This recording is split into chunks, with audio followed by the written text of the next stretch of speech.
Hello everyone, welcome to Mom's Secret. இன்னைக்கு நீங்க பார்க்க போற ரெசிபி ஒரு மெட்ராஸ் ஸ்டைல் மீன் குழம்பு ரெசிபி தான். இந்த மாதிரி ட்ரை பண்ணி பாருங்க, உங்களுக்கு கண்டிப்பா ரொம்பவே பிடிக்கும். இதுக்கு தேவையான இன்கிரிடியன்ட் பார்த்தீங்கன்னா ஒரு பெரிய வெங்காயம் வந்து ஸ்லைஸ் பண்ணி வச்சிருக்கேன், கொத்தமல்லி, பூண்டு, அதுக்கப்புறம் பச்சை மிளகாய் வச்சிருக்கேன். ஒரு பெரிய லெமன் சைஸ்ல வந்து புளி எடுத்து நான் சுடுதண்ணியில் ஊற போட்டு வச்சிருக்கேன். இப்போ இதோட மசாலா நம்ம ரெடி பண்ணிடலாம். நான் ஒரு 3 டேபிள் ஸ்பூன் அளவுக்கு தேங்காய் எடுத்திருக்கேன். இது கூடவே வந்து ஒரு பெரிய தக்காளி வந்து நான் கட் பண்ணி சேர்த்துக்கிறேன்.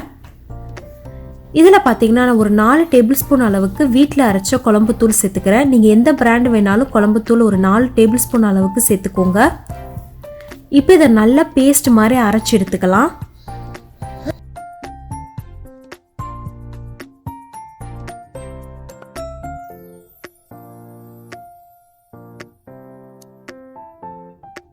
அரைச்சி வச்சிருக்க மசாலாவை இந்த பாத்திரத்தில் நான் சேர்த்துக்க போகிறேன்.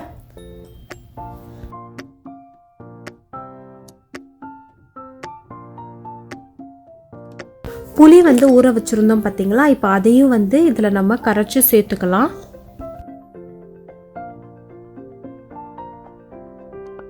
இந்த மாதிரி ரெடி பண்ணி வச்சுருந்தீங்கன்னா நீங்கள் டக்குன்னு வந்து மீன் குழம்பு இப்போ பண்ணிடலாம். மீன் குழம்புக்கு வந்து நீங்கள் கடலெண்ணெய், நல்லெண்ணெய், அதுக்கப்புறம் தேங்காய் எண்ணெய் எது வேணாலும் நீங்கள் சேர்க்கலாம். டேஸ்ட் நல்லாவே இருக்கும்.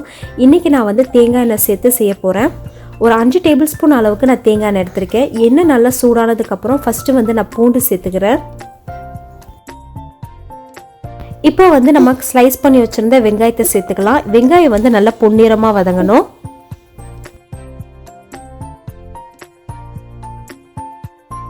உங்ககிட்ட கருவேப்பிலை இருந்துச்சுன்னா கருவேப்பிலையும் சேர்த்துக்கோங்க இந்த டைமில். ஸோ மீன் குழம்புல பார்த்தீங்கன்னா நான் வந்து கத்திரிக்காய், முருங்கைக்காய் இது கூட நான் சேர்ப்பேன்.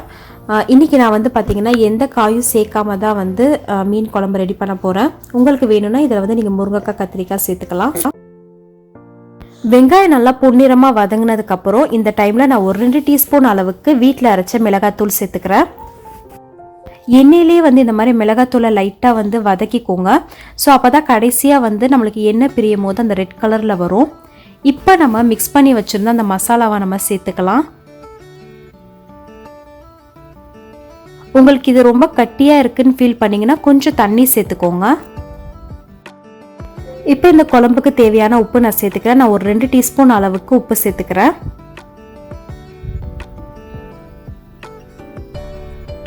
கடைசியாக வந்து 3 பச்சை மிளகாய் சேர்த்துக்கோங்க. அது கூடவே வந்து நம்ம சாப் பண்ணி வச்சுருந்த கொத்தமல்லியை சேர்த்துக்கலாம்.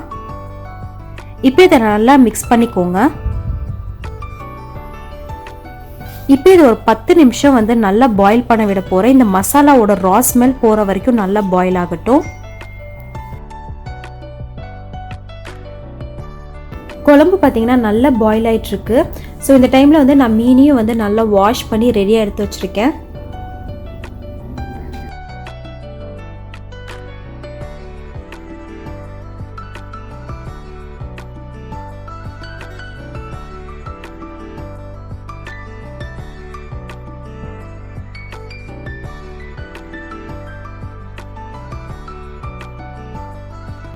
ஒரு 10 நிமிஷம் நல்லா பாயில் ஆகிடுச்சு.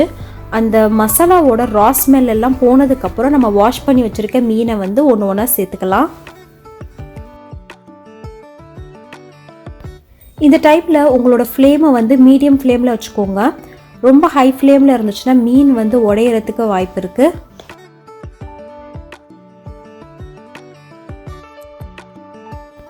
மீன் எல்லாம் சேர்த்ததுக்கப்புறம் ஒரு லைட்டாக மிக்ஸ் பண்ணி விட்டுட்டு ஒரு 2லேருந்து 3 நிமிஷம் வரைக்கும் குக் பண்ணால் போதும். நம்மளோட மீன் குழம்பு ரெடி ஆகிடும். இந்த குழம்பு பார்த்தீங்கன்னா நீங்கள் 1லேருந்து 2 நாள் வரைக்கும் வச்சு சாப்பிடலாம். ரொம்பவே டேஸ்ட்டாக இருக்கும். கடைசியாக கொஞ்சோண்டு கருவேப்பிலை சேர்த்துக்கோங்க. ஒரு 3 நிமிஷம் குக் ஆனதுக்கப்புறம் பார்த்தீங்கன்னா எண்ணெய் நல்லா பிரிஞ்சு மீனும் நல்லா குக் ஆகிடுக்கும். நம்மளோட மீன் குழம்பு ரெசிபி ரெடி ஆகிடும். நல்ல சூடான ஒயிட் ரைஸ், சப்பாத்தி, தோசை, இட்லி இந்த மாதிரி எந்த ரெசிபி கூடனாலும் நீங்கள் வச்சு ட்ரை பண்ணி பார்க்கலாம். ரொம்பவே நல்லாயிருக்கும். இந்த மெத்தடை நீங்கள் ட்ரை பண்ணி பாருங்கள். எப்படி இருந்துச்சுன்னு கமெண்ட் செக்ஷனில் கமெண்ட் பண்ணுங்கள். உங்களுக்கு இந்த வீடியோ பிடிச்சிருந்துச்சுன்னா மறக்காமல் லைக் பண்ணுங்கள், உங்கள் ஃப்ரெண்ட்ஸ் அண்ட் ஃபேமிலி கிட்ட ஷேர் பண்ணுங்கள், சப்ஸ்கிரைப் பண்ணுங்கள், அண்ட் பக்கத்தில் இருக்கிற நோட்டிஃபிகேஷன் பெல் ஐக்கானையும் மறக்காமல் ப்ரெஸ் பண்ணிக்கோங்க. Until then, stay tuned, stay healthy. Thank you for watching.